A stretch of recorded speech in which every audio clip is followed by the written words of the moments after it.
வணக்கம். நம்ம வாழ்க்கையில வர்ற எத்தனையோ பிரச்சனைகளை ஒரே ஒரு சிந்தனை சரி செஞ்சுட்டா எப்படி இருக்கும்? இன்னைக்கு நாம பார்க்க போறது வாழ்க்கை பயணத்தை சரியா வழிநடத்துறதுக்கு உதவுற ஒரு சக்தி வாய்ந்த மனம் மாதிரி. இது எங்கிருந்தோ வந்ததில்ல, ஒரு காலத்தால் அழியாத ஞான புதையல்லிருந்து எடுத்தது. வாங்க, இது என்னன்னு கொஞ்சம் ஆழமா பார்க்கலாம். இந்த முழு பார்வைக்கான மூலம் இதுதாங்க. ஸ்ரீமத் சுவாமி சித்பவானந்தரோட டெய்லி டிவைன் டைஜஸ்ட்ங்கிற புத்தகத்திலிருந்து எடுத்த ஒரு சின்ன பகுதிதான். பார்க்கறதுக்கு ரொம்ப எளிமையா இருந்தாலும் நம்ம மொத்த கண்ணோட்டத்தையும் மாத்தக்கூடிய ஒரு பெரிய சக்தி இந்த வரிகள்ல ஒழிஞ்சிருக்கு. இதுதான் அந்த முக்கியமான வரி. அந்த ஒரு விஷயம் நம்மளால இந்த ஒரு உண்மை மட்டும் மனசுல வச்சுக்க முடிஞ்சா வாழ்க்கையில பாதி பிரச்சனைகள் தீர்ந்துட்டோம்னு அந்த உரை சொல்லுது. யோசிச்சு பாருங்க, நீங்களும் நானும் இந்த உலகத்துல நிரந்தரமா இருக்க போறதில்ல. நாம எல்லாரும் வெறும் வழிபோக்கர்கள். இந்த ஒரே எண்ணம் போதும், எல்லாமே மாற ஆரம்பிச்சிடும். இந்த மைய கருத்தை இன்னும் கொஞ்சம் விளக்கமா பார்க்கலாம். நம்ம வாழ்க்கைய ஒரு வீடு கட்டி அங்கே தங்கிடுற ஒரு இடமா நினைக்காதீங்க. அதுக்கு பதிலா நாம பயணம் செஞ்சிட்டே இருக்கிற ஒரு பெரிய நெடுஞ்சாலையா கற்பனை பண்ணி பாருங்க.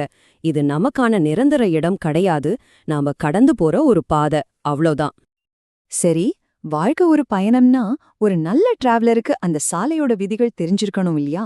அப்போ அந்த வழிபோக்கனுக்கான நடத்தை விதிகள் என்னென்ன? அதத்தான் இப்ப நம்ம பார்க்க போறோம். பதில்களை பார்க்கறதுக்கு முன்னாடி நீங்களே ஒரு நிமிஷம் யோசிங்களேன். ஒரு சாலையை பயன்படுத்துற பயணிக்கு என்ன மாதிரியான பொறுப்புகள் இருக்கும்னு நினைக்கிறீங்க? இங்க 4 முக்கியமான கொள்கைகள் இருக்கு. 1, நம்ம செயல்களால இந்த உலகத்தை மோசமாக்கிடக்கூடாது.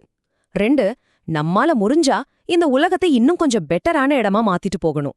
3, இங்க இருக்கிற எதையும் இது என்னோடதுன்னு உரிமை கொண்டாடக்கூடாது. எல்லாத்தையும் பயன்படுத்திக்கலாம், ஆனா அது மேல ஒரு பற்று இருக்கக்கூடாது.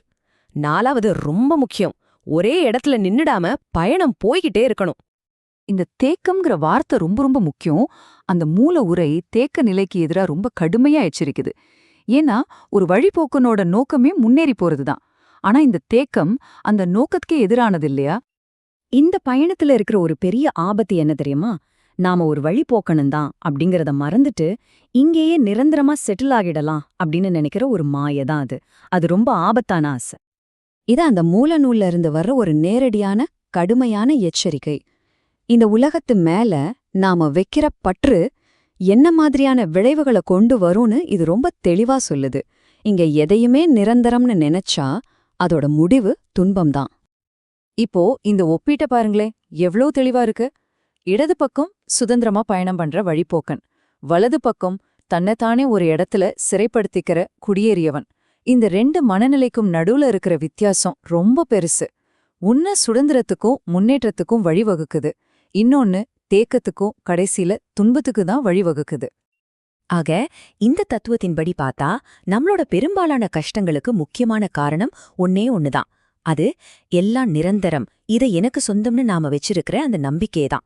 பிரச்சனை அங்கதான் ஆரம்பிக்குது. சரி, எல்லா பயணத்துக்கும் ஒரு நோக்கம் இருக்கும், போய் சேர வேண்டிய ஒரு இடம் இருக்கும் இல்லையா? இப்போ நாம இந்த வாழ்க்கை பயணத்தோட கடைசி பகுதிக்கு வர்றோம். நம்மளோட உண்மையான இலக்கு என்ன? நாம எதுக்காக இந்த பயணத்தை மேற்கொள்றோம்? எது நம்மளோட ஃபைனல் டெஸ்டினேஷன்? இதுக்கான பதில தாயுமானவர் சொன்ன ஒரு ஞானம் மூலமா அந்த உரை ரொம்ப அழகா விளக்குது. நம்ம பயணத்தோட இறுதி நோக்கம் இதோ. இந்த வாழ்க்கைங்கிறது ஒரு ட்ரெய்னிங்.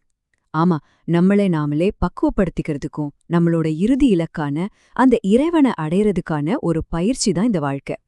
ஒரு நிமிஷம், இத நல்லா யோசிச்சு பாருங்க.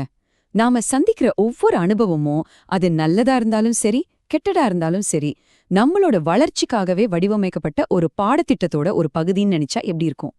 இந்த உலகம் ஒரு பெரிய பயிற்சி கூடம். நாம எல்லாரும் அதுல கத்துக்க வந்த மாணவர்கள். அப்போ இந்த வழிப்போக்கன் மனநிலையோட முக்கியமான கொள்கைகளை சுருக்கமா பாத்துடலாம். நீங்க ஒரு பயணி, இங்க செட்டில் ஆகுறவர் இல்ல. இந்த உலகத்தை நீங்க வந்தப்போ இருந்ததை விட இன்னும் கொஞ்சம் பெட்டரா மாத்திட்டு போங்க.